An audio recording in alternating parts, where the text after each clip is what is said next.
Welcome back to Stormworks Unlimited. This is your old pal Tater. Today we got the trawler out, as you can see, and we are going to check out my new 4-point waypoint system. This is super easy to use, and for anybody that's interested in the commercial fishing update that's hitting on the 8th here in just about a week, you guys are really going to want to see this. This is going to get you on your fish and keep you on your fish, so stay tuned. I'll show you how it works. Alright, you guys, well, let me jump up in the wheelhouse here, and you'll see it's a bit cluttered, but that's because I wanted to show you guys how everything works here. So, essentially, here is the waypoint system up here, the autopilot system, everything. It also has a second set down here. Now, you only have to use one or the other of these. This is just analog, and this is digital for whatever matches your boat. So, when you spawn this in to your creation, you can delete out whichever one of these bars you don't like. But I'm going to show you guys how it works here really easily and really quickly. So first things first, we're out here trolling. Let's say we want to troll, you know, from like this point here. So we're going to go ahead and enter this into the coordinates. Now if we forget to enter in the coordinates and we hit this button, it's going to flash us an error. So just enter your coordinates. We're going to call that waypoint number 1. Now that sets the waypoint. It turns it green. That's telling us we have a waypoint locked in. Gives us our bearing and our distance to target. Tells us you know, if we want what waypoint we're going to next, which is waypoint 1, and all we have to do is hit the enable button, and the rudder snapping over to the left is saying, hey, we got to turn hard left to make this waypoint, so we're going to do that. And then once we get to there, where we want to go, let's say we want to maybe we want to troll this cove here a little bit, so let's go ahead and type that into waypoint number 2. And you'll see that once we get within 50 meters of waypoint 1, it's going to snap to waypoint 2, or we can manually go to waypoint 2 now just by pushing that button, and we'll go back to waypoint 1. Now, if you have a blank in your waypoint system, so let's say we get out of the map. Let's say we put this one in as gotta actually plug it into waypoint 4. And there's no waypoint 3, so we go waypoint 1, waypoint 2. Actually, I want to just go back to 1 and let it run through here. We're 280 meters out at bearing 22022, so got to go north just to right here, and then I'm gonna show you guys how it works. It's going to automatically click up to waypoint 2, and then it's going to try to go to waypoint 3, but it's going to say, hey, there's nothing locked into waypoint 3, so let's just bounce straight up to 4.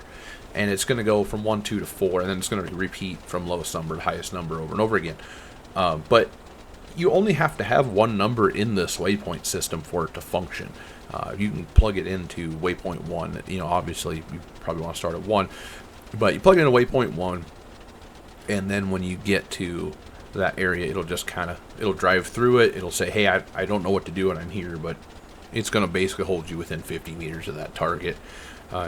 It's not going to kill the throttle. There's no throttle hookups on this, so it's just you're just going to keep trolling around, you know, in that area. But you really only have to have one waypoint system. It's set up to run anywhere from 2 to 4 is how it should be used, and then from there you can go. So the whole idea here is with the commercial fishing update, they're talking about having like hotspots in the area of the map. So that's going to kind of keep us on the hotspots or trolling between the hotspots or however we need to do it when we get the update. I haven't seen it, obviously, so we're going to waypoint 2 now. It's saying, hey, the rudder's clicked a little to the left.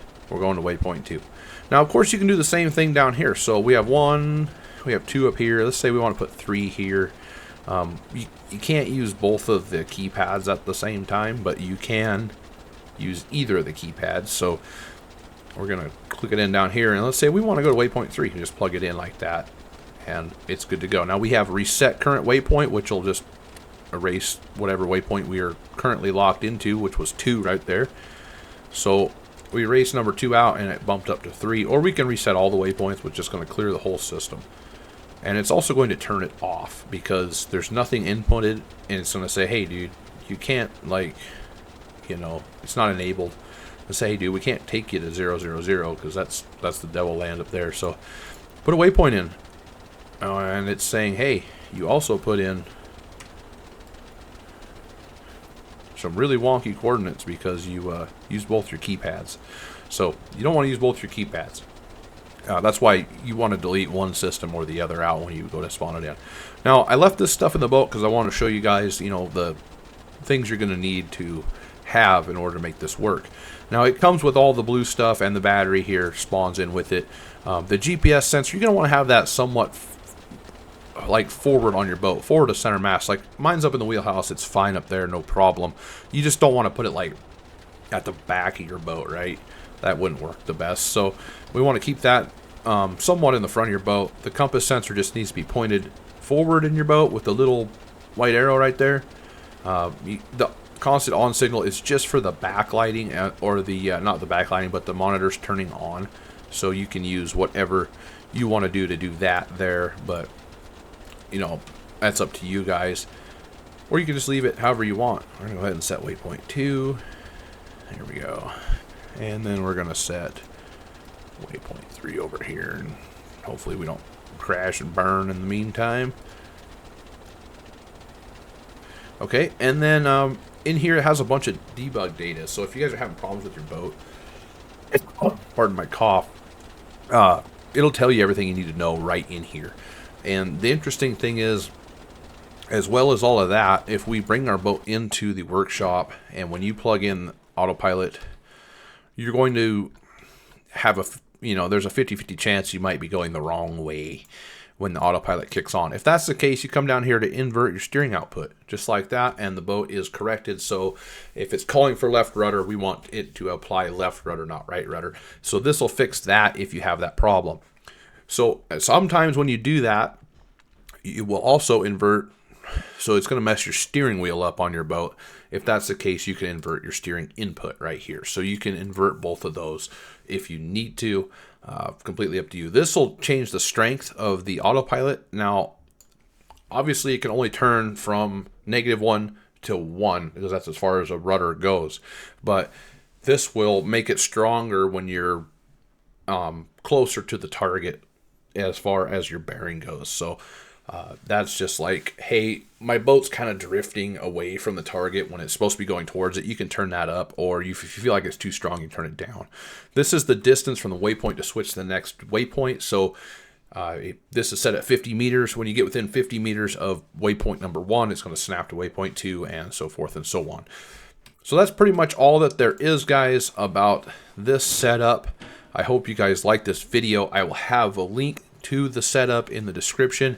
And my whole idea here is that when the trolling comes out, like officially, we're going to be like good to go.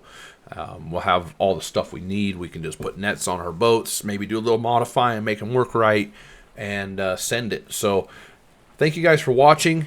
Check out my Discord. Drop some ideas in there, whatever you think. You know, I'm always open to hearing what you guys have to say, or what you think you want, or what we think we should do on the next video. So go ahead and drop in the Discord, say hi, and I want to say thank you, and I'll catch you on the next one.